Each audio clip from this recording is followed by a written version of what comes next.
Welcome. I'm Jessica Tietjen, and this is the Evolving to Exceptional podcast, where we talk about reaching peak performance in our workplaces, homes, and communities so that we can live our best life possible, an exceptional life.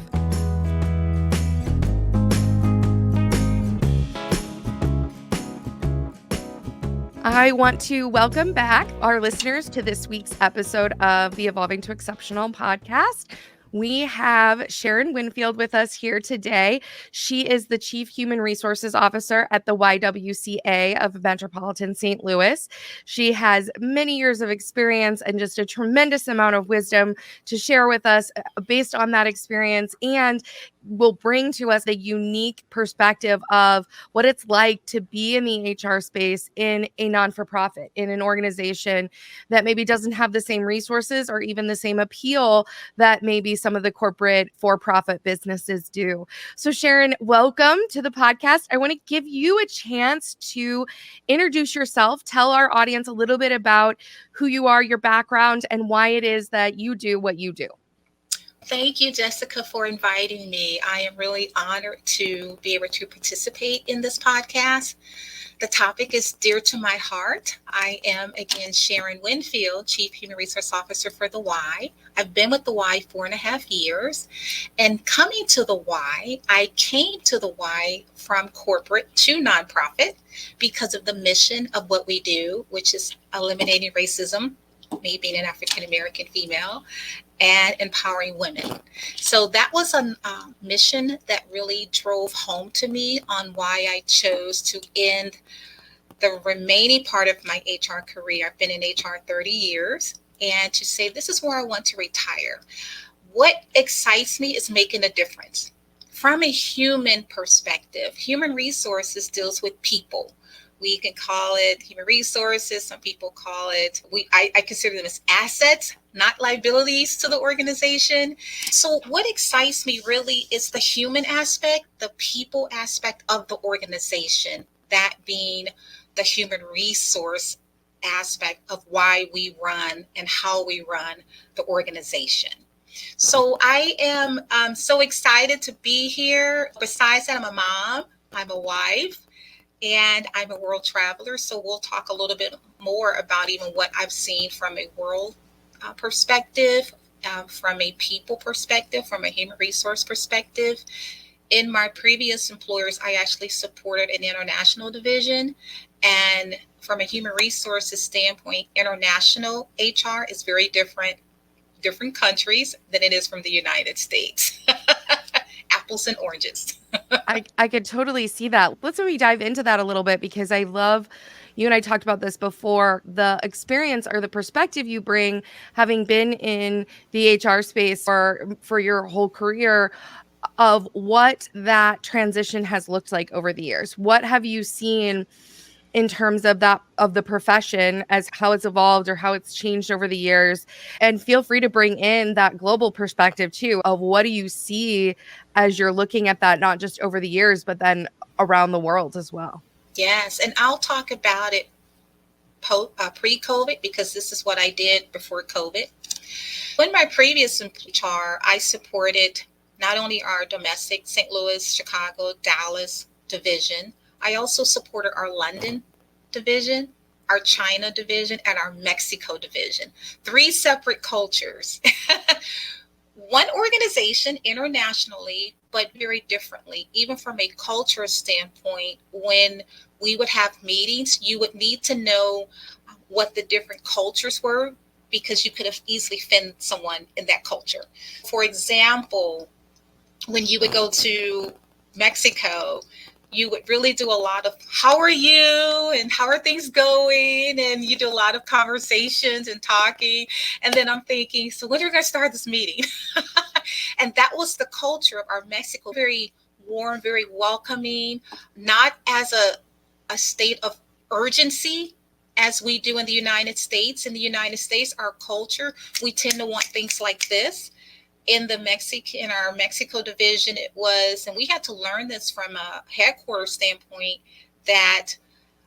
that's their culture, that sometimes things start at noon. And we get started at 7 o'clock in the morning, and we're like, why are you still here sitting around at noon?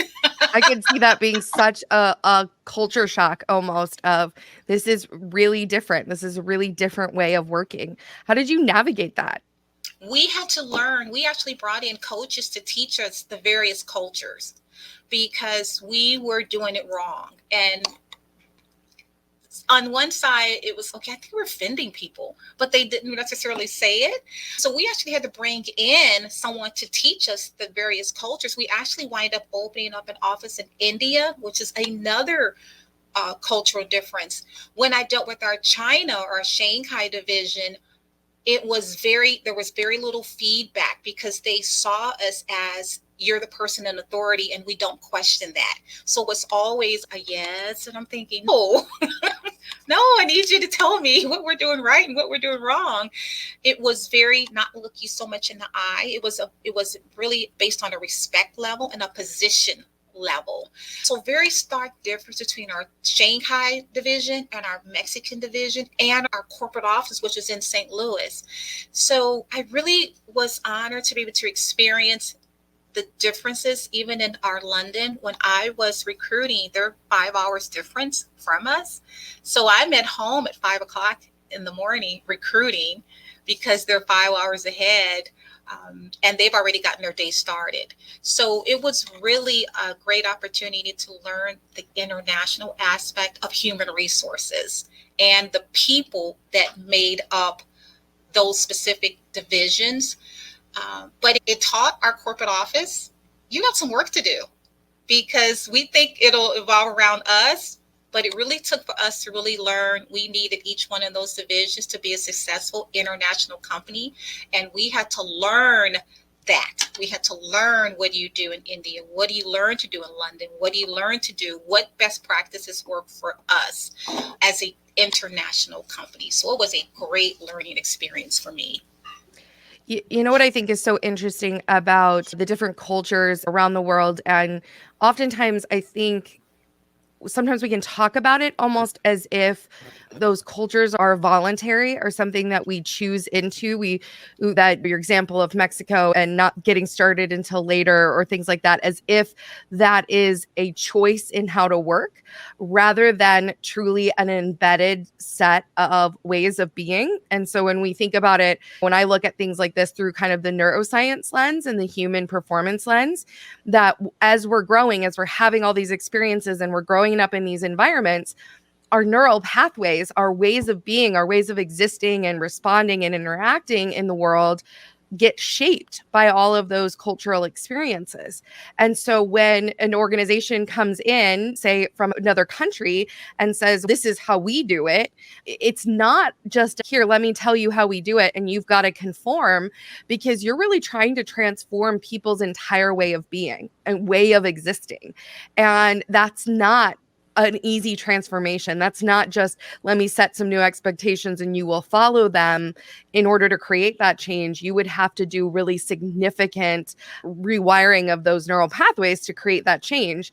And alternately, it sounds like you guys dive into the other option is to figure out how to make the cultures be able to work together, how to respect their ways of being and working and existing in order to make it successful in that culture. Because again, just changing it to meet the culture of another country or another location isn't going to make that organization successful in that space, right? Because they're in the culture that operates a certain way.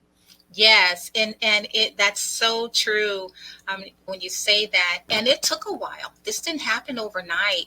It took an adjustment for our executives to realize that, and it also took time for those international companies to realize it's a learning curve for us. So if we go into a meeting in Mexico and we sit down, we open our book and we're like, hey, let's get started. We didn't mean to offend you or anything. It took time for us to learn the whole process. So we were learning it together. But what I found was when they realized we were learning more about their culture, they were saying, we want to learn more about your culture. So it was reciprocal. Oh, we didn't realize that the American culture does this.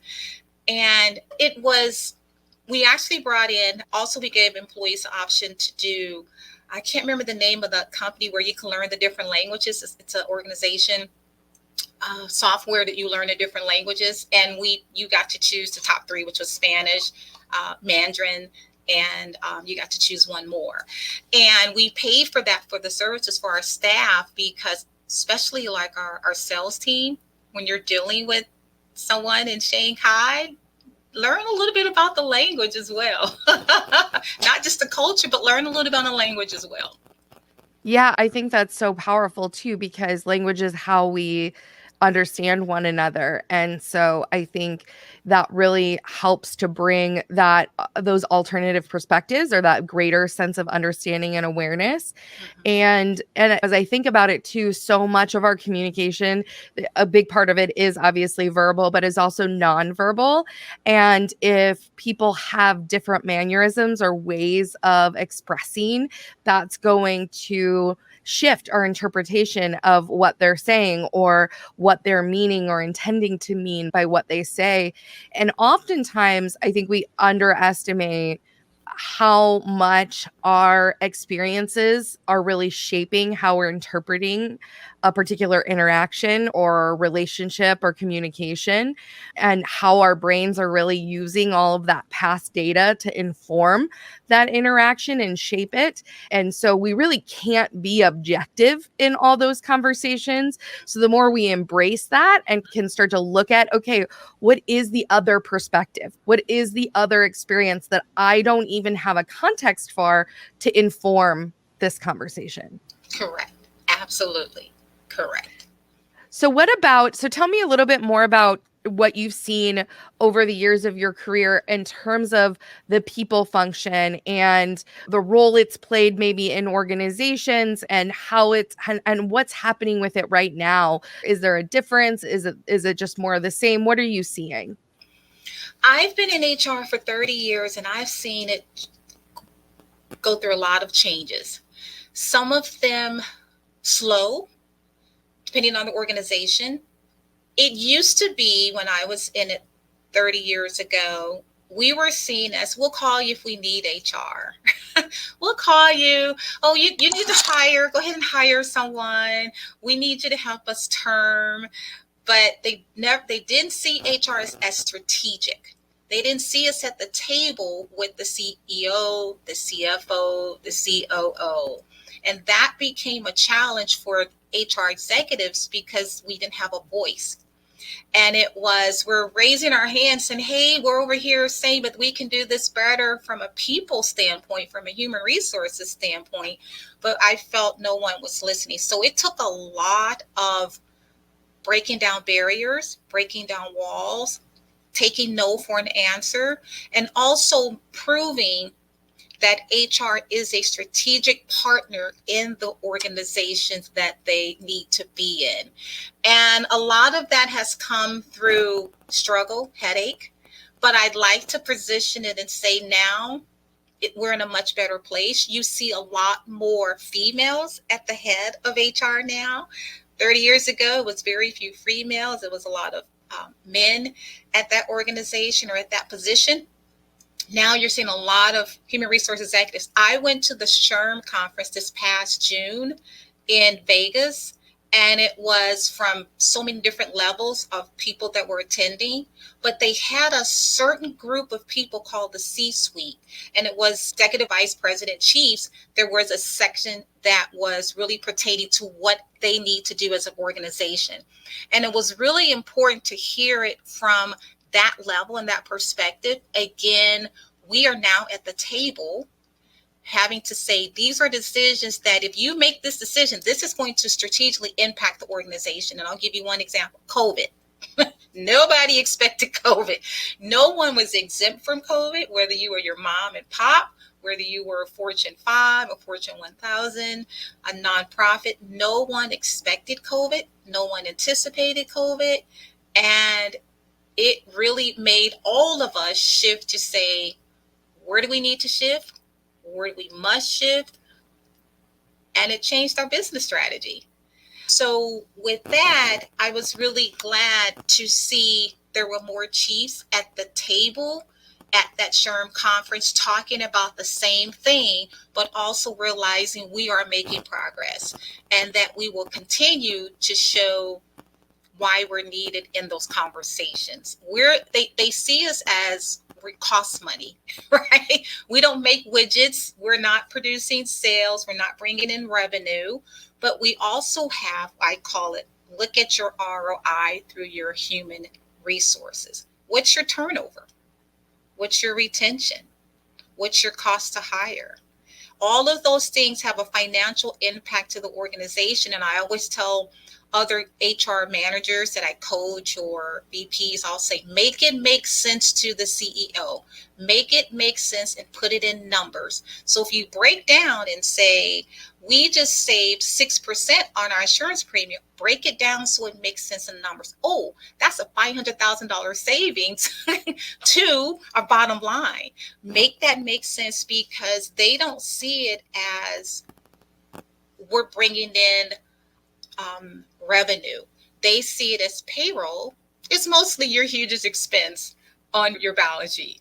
So I always tell the executives, learn the financial piece of it as well. Learn to talk the financial piece. Learn to read when the CFO is giving you the financial statements, and you need to understand your budget. Understand when they're going over the financials and the operations. You understand it. So I even encourage our HR managers, people that I mentor, to take financial courses so that they understand the financial impact that HR has on an organization, and then break that financial impact down and take it to the CEO and have those conversations and say, this is the impact, positively or negatively, that the HR is making on the organization. It's wonderful advice, and I couldn't agree more. The shift I went through when I got that financial learning and was able to put things into numbers really made making those arguments to the leadership team or those investment decisions more effective.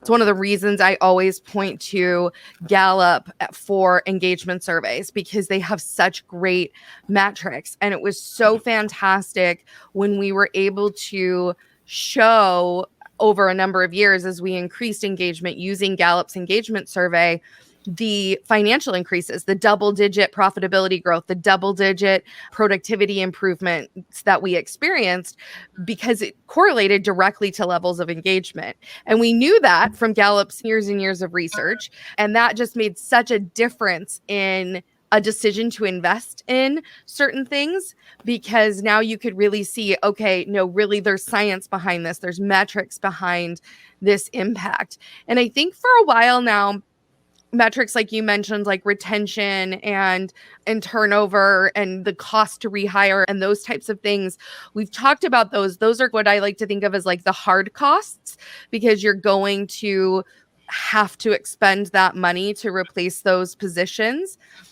But then there's also this whole side of the performance costs, or the opportunity loss that you're getting when you have employees who are actively disengaged, quiet quitting, working against your interests, purposefully not putting in full effort, or not developed or grown enough to even be able to give their full capacity or be able to contribute as much as they might be able to do. So there's a lot of, I think, untapped potential in there as well when we look at people as simply a number, another tool, or another thing, rather than the organic, interesting, complex human living being that humans really are in terms of what they can bring and what they can deliver. They're not just another widget, like you said. They have a greater value, actually, because a widget can't be changed, but a person can. A person can actually be able to bring and contribute more. So I love that. I love that you brought that up and brought that kind of context of understanding kind of that financial investment and what it takes to make those arguments, to be at that strategic level as a people leader. And I'm confident that that's the role you're playing now in the space that you're in now.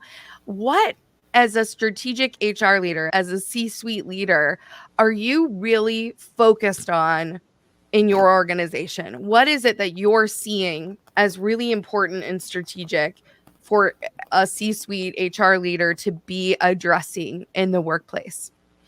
That's a really good question. And as the YWCA being a nonprofit, we don't make anything. we rely on grants. We rely on the government to fund. And a lot of times when we receive grants, it's very specific on why we need to use that money. So we can't go, oh, we're going to take this money, go use it over here. So what we do is, from a C-suite, I'm saying to the rest of the C-suite that we focus on the people development, professional development, training and development. Those are all three things that have a significant impact to the organization.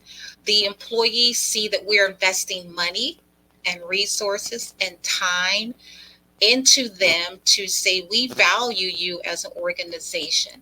So that is something that we, as the YWC, I'm proud to say, we do that well in developing our staff, in developing trainings. And there are your normal trainings that you have to do, corporate training that we give to everyone. But then we work closely with the actual hiring manager and say, what in particular does that one individual need? Because one size does not fit all. You may take a person and say, okay, you need this specific training. And then how do we get it? How do we measure it? And then let's continue with it. Because oftentimes it's not just one training. You have to continue to invest in your team. So from a C-suite, one of my 2024 goals, I actually had a presentation to the board of directors a couple of weeks ago. And I said, I'm going to really put the people first. That is going to be the first line. It's really focusing on the people of the organization. And the reason is because we do hear a feedback from, I didn't know I could do that. I didn't know I was supposed to do that. Or I'd like to go over here and learn about how to become this position. What does it take for me to take this position? So we really want to focus on what works for our staff. What works for, give you an example, we have a new administrative assistant. And I sat down with her and I said, what are your goals? If her goal is to stay as administrative assistant, that's okay. But guess what? Be the best administrative assistant. But that also means she may have to take additional courses, additional training to make you the best administrative assistant. We also have some people to say, this is my first job, but I want to know where can I progress in the organization? And we say, we're willing to invest in you, but you also have to step forward and say, these are the things that I have to do as well. So it's a lot of communication, a lot of transparency, a lot of dialogue that we have with our staff, from the C-suite on down to our administrators, to our managers. That is an expectation that we push down to our staff, and they really appreciate it. We have town hall meetings where we are just 100% transparent. We all come together. We get outside of the office, we go off site, we have a great time, and we talk about what's going on in the organization from a financial standpoint, to an operations standpoint, to a human resources standpoint. So they get a chance to hear from all of the C-suite on what's going on, and that really goes over well. But I think focusing on the people, really strategically from my position, saying, let's dive deep into the people. And because I see what's going on from an HR standpoint, I hear a lot. I see a lot from a people standpoint. And there are just some initiatives we can improve in, which is the professional development side of our staff. So a couple questions come to mind there. One is, I'm curious a little bit about, how do people generally react to that? Are people wanting that development, that training, those opportunities? And how do you guys handle their doing that? Is that something that they are expected to do kind of on top of their job? Is that baked into their daily workday? Or how do you navigate? One, do they want to do it? And then two, if they do, how does that fit into what the work that they're doing or that you need them to do to begin with? Mm-hmm. That's a great question. You have some staff that don't want to. You have staff that, hey, Sharon, I want to be this, and that's okay. What we still expect you to do is to perform, and we evaluate you, do your reviews and things like that. But we also have a team, and I'm really finding this out with our new Gen Z, millennials, they want to come in because in their mind, they only want to be in a position for a year. They're ready to say, if I don't see a career path for myself, I'm not staying. So we talk about our oldest person in the organization is 79. Our youngest is 21. So we have, but our average age is 45. So with that, we have a span of 21, 45, and 79. And in between, you've got 60 and 50-year-olds. What we find, it's our younger generation that says, what's in it? What's in it for me? Where do I go after my year? Where do I go after 2 years? And I actually love those conversations. From an HR standpoint, it's not something that I can always answer, but it's something I have to reach out to their manager and say, hey, you've got an aggressive staff member who is bringing value to the organization. They've been here for a year, but they want to know what's their career path. Let's set something. What I don't want is an overpromise to say, oh, in the next 2 years, you're going to be this and this, because it takes a process on how we get there. Sometimes it may be you need to go back to school, or you need to go to school because some positions require a degree. And if you don't have a degree, that is a conversation we will have and say, hey, we would love to have you in that position, but it requires a degree. What are your thoughts on that? And then some will say, I'm not ready to go back to school. And guess what? That's okay. So then for that position, it's not going to be something that we can go, we're going to automatically move you into. But what other options do we have for you? Because the whole point is we want to retain our staff. We really want to focus on not turnover. Turnover to me is point of no return. They already left. You're having a conversation on an exit interview. So we want to know. And one of the things we do is we do stay interviews. So with our new employees at 90 days, we do what's called a stay interview. What brought you to the YWCA? And then tell other people about us. And then at 6 months, we do a 6-month review. What's changed from your 90 days to your 6 months? Have you grown? Have you learned? Or there's some areas that you still need to be trained on? When we get to that year annual review, that's the key. You've stayed with us for a year. Your review is good. We want to continue for another year, and let's work on a path. But that is a group of people or staff that are very verbal about it. Hey, I'm ready to move up. Clap for you. I'm excited for you. And then we have a staff that just say, you know what, Sharon, I like where I am, and I don't have a desire, let's say, to manage people. But what we also do is not just do stay interviews with our new staff. We do stay interviews with our staff that's been here for many years. And we say to them, why do you stay here? What are we doing as an organization? What can we do better? And then we also will partner them with the new team. Because a lot of times our new staff, they don't understand it takes a while to learn our organization. We're a complicated organization. So what we'll do is we'll partner them with someone in the organization in that department to say, hey, you're on the right track, but it takes time to learn the organization. Communications is huge, and transparency. My door is always open. Anybody can always call me.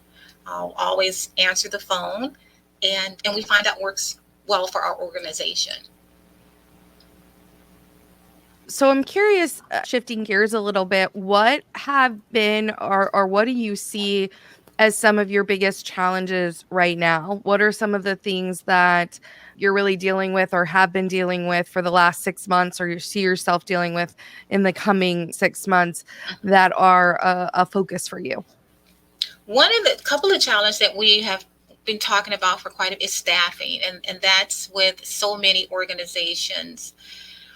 We are fighting against a workforce. There's so many positions out there, and for some reason, people either not coming into the workplace or they're choosing to do the quick dollar. Someone may say, I don't want to be in the office 8 hours a day. Our positions as a teacher requires you to be in the classroom, so you can't be on Zoom teaching a student. So we're up against some of the other organizations where they have a hybrid schedule, where someone really works 100% remote.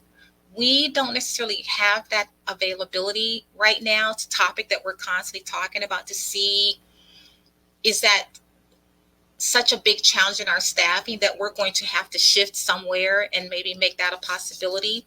I'll give you an example. We had a young lady who worked hybrid at a previous employer, and she worked 3 days a week at her previous employer at home and 2 days in the office. So when we interviewed, we said, this is 100% in the office. Are you okay with that? Was very clear about it. She stayed with us for 1 month and said, I can't do it. I can't do the 100% in the office. I need a hybrid, and that position is not available for hybrid. So unfortunately, that did not work out. So we know we're dealing with, she thought she could do it. She said mentally, physically, I just can't do it. So we're finding really a lot post-COVID, a lot of things change with our staffing strategy. The industry we're in with teachers is such a shortage. People are not going into the teaching industry. So we're fighting against an industry that a lot of people are not going into. Childcare, as we talked about, is a huge problem in the United States. And it's a conversation that the administration is constantly talking about. Our local leaders are talking about, and no one has an answer. Nobody has an answer to it. So we're all trying to figure out what can work best for our organization. That is a huge struggle for us. The other thing is just dealing with a 3.8% unemployment, which is very low. It's very low. And we're all seem to be fighting for the same pool of candidates. Oftentimes, the candidates that we find that we get, we don't necessarily, it's not the candidates we would really want to hire. So do you say somebody's better than no one? No, we rather focus on quality and not just have someone come in and say, I need a job. What we do as an organization, we focus on bringing services that are outstanding to our Head Start program and to our sexual assault domestic violence program. So we don't want someone who's just to come in and say, I just need a job and I'm just going to. No, we rather focus on quality and have you here for the mission of the nonprofit and being able to service the children in our Head Start and our women and our sexual assault domestic violence. So there were positions we just decided not to fill. We had 65 openings at one given time. We knew we could not fill them. We had a plan B and outsource some of those positions to other partners. And then we decided just not to be able to fill those positions. So we're now down to 35 positions, which is durable for our organization. 35 open positions that you're trying to fill. Yes. And would you say most of your positions are, because of them being teachers or having to work in the crisis domestic violence assault segment, are require that in-person element versus hybrid? Yes. And in those, and on the sexual assault domestic violence side, there is easy burnout. Because what you're dealing with are therapists, case managers, what's called intervention advocates. All they're hearing is what we call bad news. Someone has been sexually assaulted. Someone has been domestic violence. Someone is sex trafficked. Someone's running from their abuser. And our team, we only allow them to see so many cases. And we also only allow them to go out, let's say, to the hospital and meet with the client 1 or 2 a day, because otherwise it's too much. And then they have to come in and do what's called a detox, where they'll come in and talk with a counselor to say, you know what, this was a bad day because I just met with a client who was extremely violated, and you're human. You're dealing with the human side. So you too have to take a step back and say, so what we have to do is also put measures in place so there's not burnout for that team.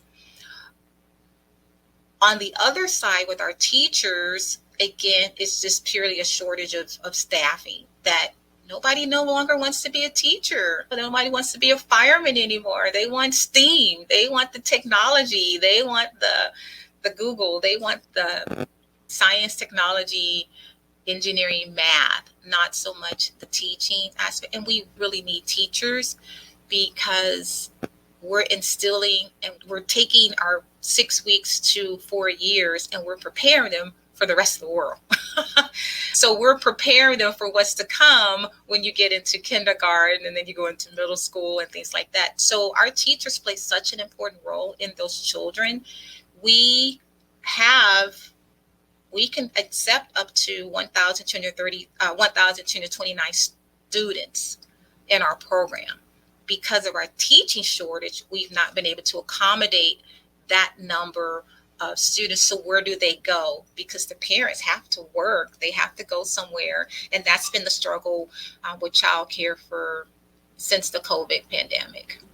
Yeah, and you and I talked about this, that it doesn't matter where you look, there's just this shortage of resources when it comes to childcare. And that those early years for kids, as you learn about or understand brain development and what happens in those first 4 years, is a tremendous amount of brain growth, of neural connections that form in a child's brain. And so that early support can make a huge difference for the long-term success of children, their long-term development, and both psychological, social, and intellectually what they're capable of doing. And so it's just so important to have teachers in that space. And likewise, where my girls go, they're 4 years old, and they struggle to keep people and teachers in those positions, and it's continued to be a really big challenge. And I'm not sure as a society we've got a real good answer for how to create more interest in a profession that we really haven't invested in a lot from a financial standpoint. We haven't placed value on that this teaching is actually really important to us. We place more value on the products and the things that we purchase and we get than we do necessarily on teachers. And so I can see how that, especially as a non-for-profit, is even more challenging to find those folks and to keep. What are some of the strategies you're taking in order to try to overcome that hurdle or that challenge? So what we actually implement, because we knew that was a struggle pre-pandemic, but it's worse post-pandemic. So what we've done, we've implemented sign-on bonuses. We took a look at our critical positions in the organization and we said, this is where the biggest impact. When one teacher leaves, it changes the whole dynamics of one classroom. We may sometimes even have to say, oh, we don't have enough staff. We can't open that classroom. So what we did was we have sign-on bonuses for our hard-to-fill positions with our teachers. We also do what's called a teacher contract. So what they did is if they stay with us, they would get a bonus or amount. And then we switched that to now we switch it over to a retention bonus. So the longer you stay with us, the more you get. The longer you stay as a teacher, and we pay it out on a quarterly basis, that we're saying thank you. We appreciate you staying with us, retaining your employment with us as a teacher and a teacher assistant. And here is something to say thank you for. And we actually give them a quarterly bonus for doing that. We just implemented that actually a few months ago. And it's going over well. We've seen very little teachers leave. We had 2 teachers leave. And sometimes it takes a teacher to leave and then they come back. So we actually had 2 teachers leave and I said, okay, I hate to see them go, but they came back. And I said, why did you come back? Because we welcomed them back. And they said, you know what, Sharon? I thought the grass was greener on the other side, and it wasn't.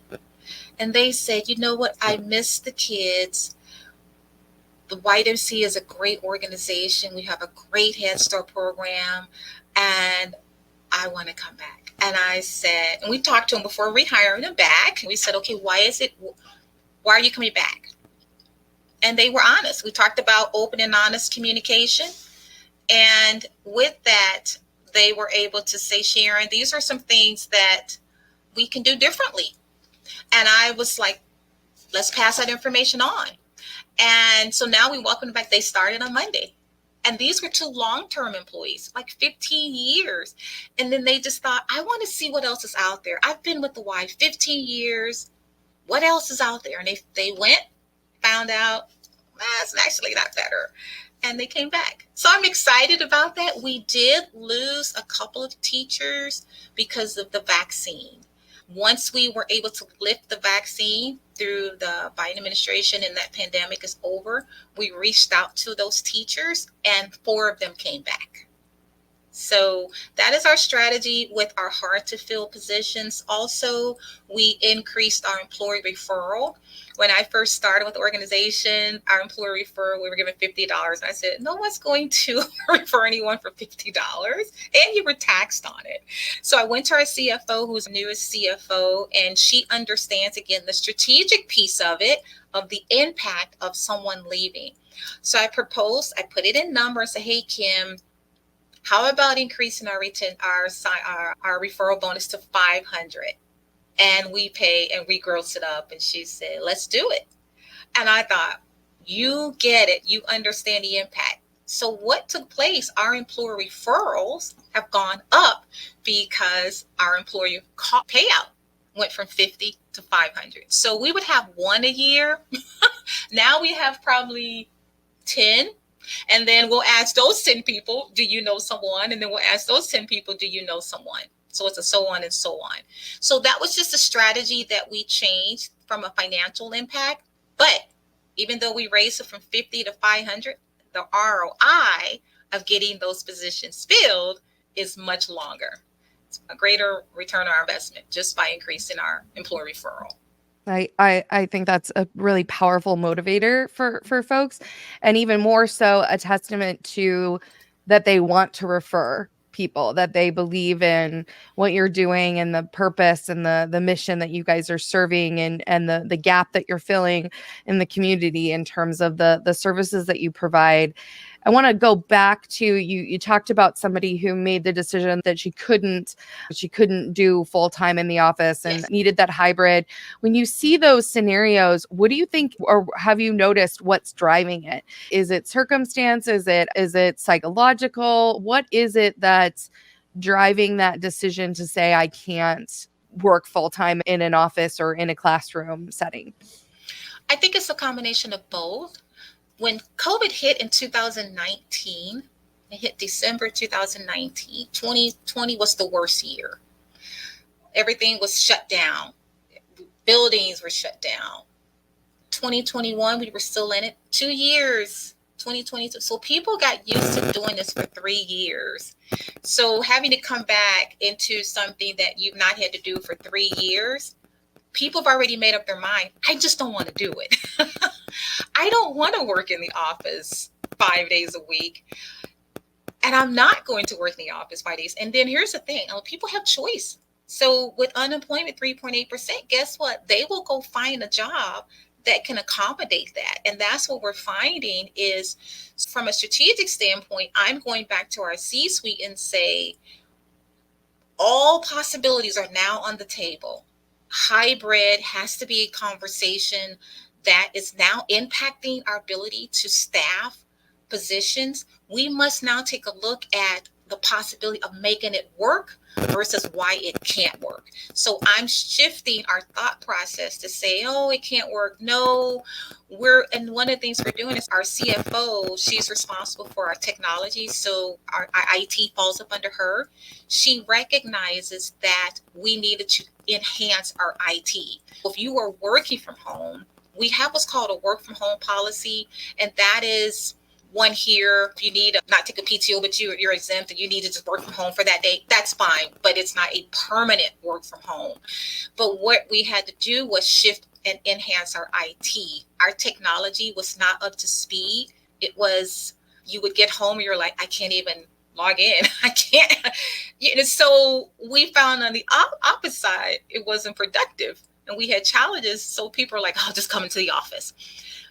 Bringing that to our CFO, she recognizes we have an issue with our IT. What do we need to do? We're in the process. We've upgraded a lot of things, which I'm glad to see. But now also Now that we're creating a better IT platform, let's also say how this can work. Let's take this. Let's take a look at hybrid. I've positioned it to our CEO and our C-suite, and it's more of a make it make sense.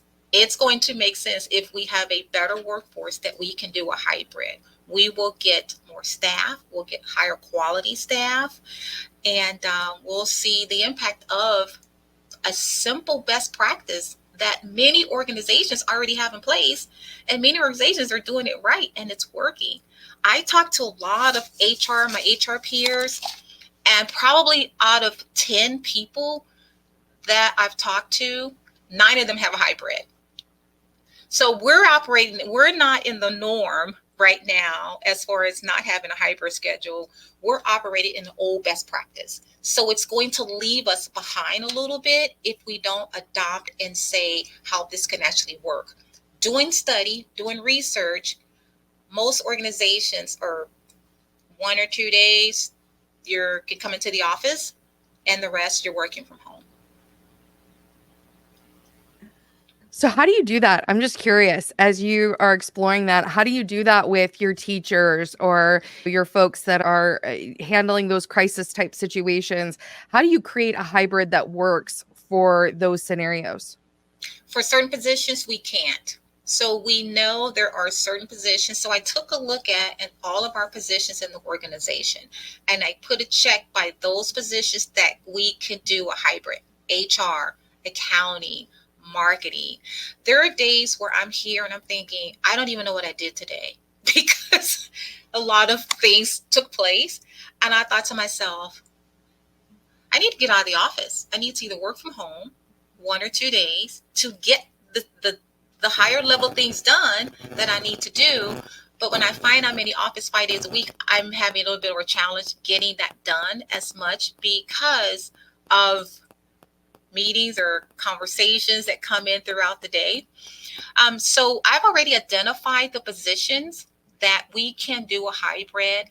Again, my motto is make it make sense, and the ROI behind them if we change this best practice. So that's where I'm now having the conversations with our C-suite to say there are some positions that can definitely be hybrid, and let's look and see how we can make that work.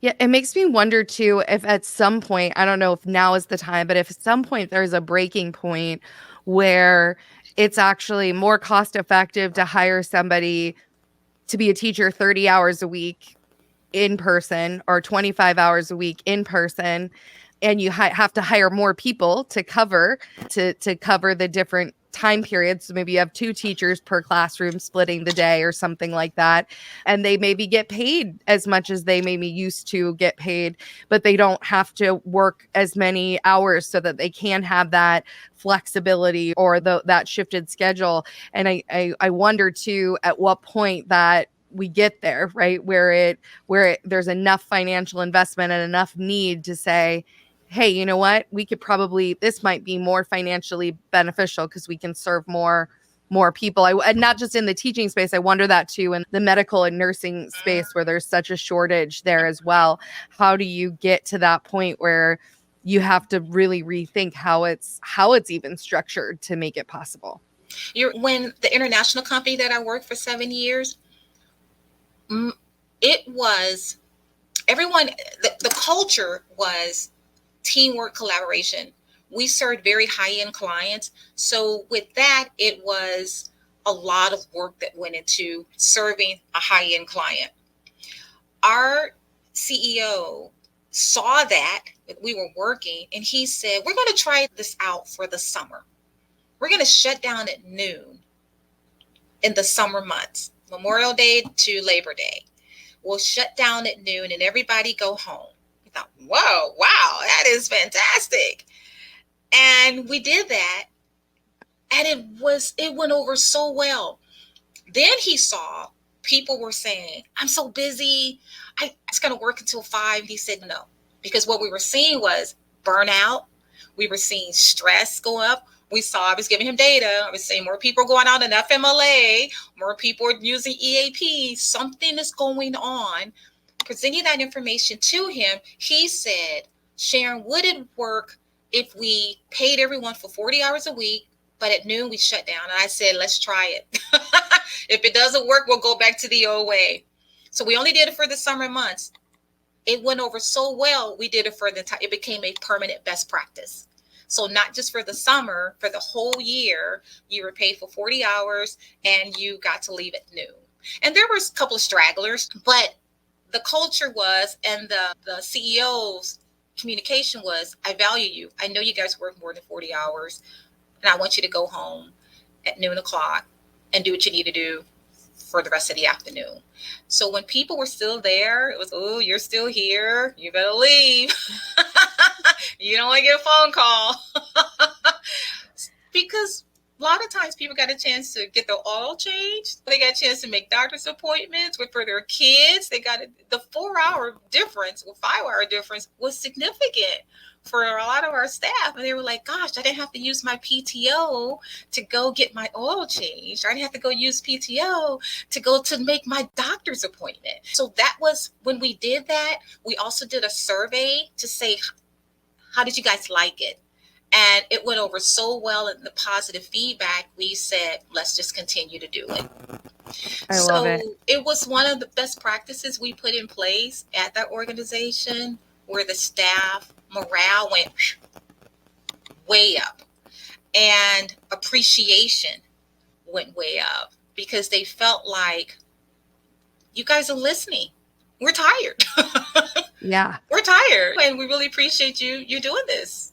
And I think it's such a great example of getting creative with other ways. And I find when talking to different people and understanding what different organizations are going through, I think that the childcare challenge is also impacting the hiring challenge, that the folks that would typically fill some of those positions have their own childcare challenges that create complexity. And I know my husband and I, we both have the opportunity to work remotely. And thankfully, because our son we had signed him up for aftercare and he couldn't there was a wait list for aftercare. There wasn't enough in the public school system, enough people to cover the aftercare programs. He rides the bus home. He gets home in the afternoon. Because we're here, it's not a big deal that he gets home. We finish our workday.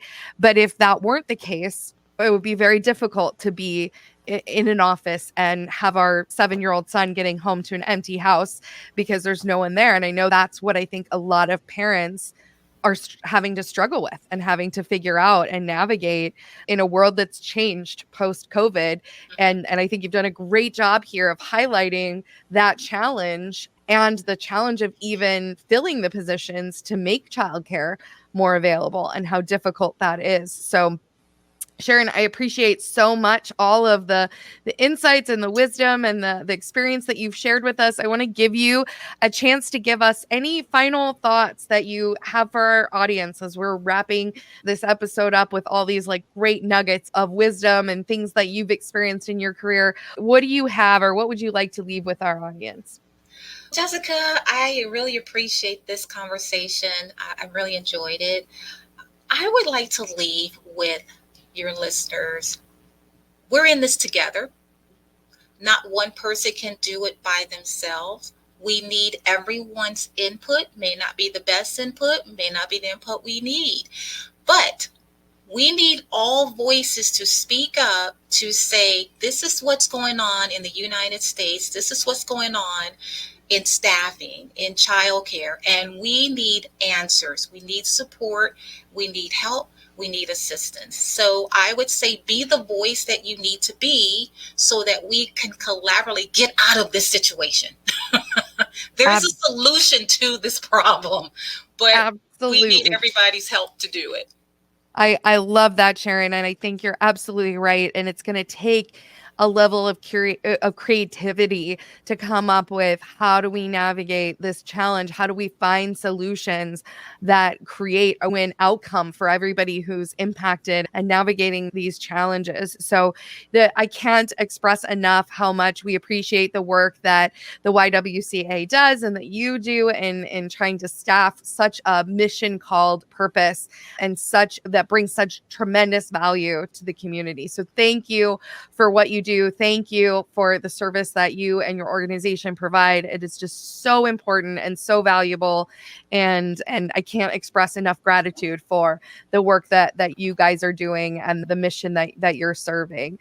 And I want to, as we wrap up this episode, just remind our listeners to always keep evolving, always keep growing, keep looking for those opportunities to rewire your neural pathways so that you can have more exceptional experiences on your life journey, so that you can find those opportunities to really enjoy your life in ways that you might not otherwise. I hope you have a wonderful rest of your day, and we'll be back again next week with another episode.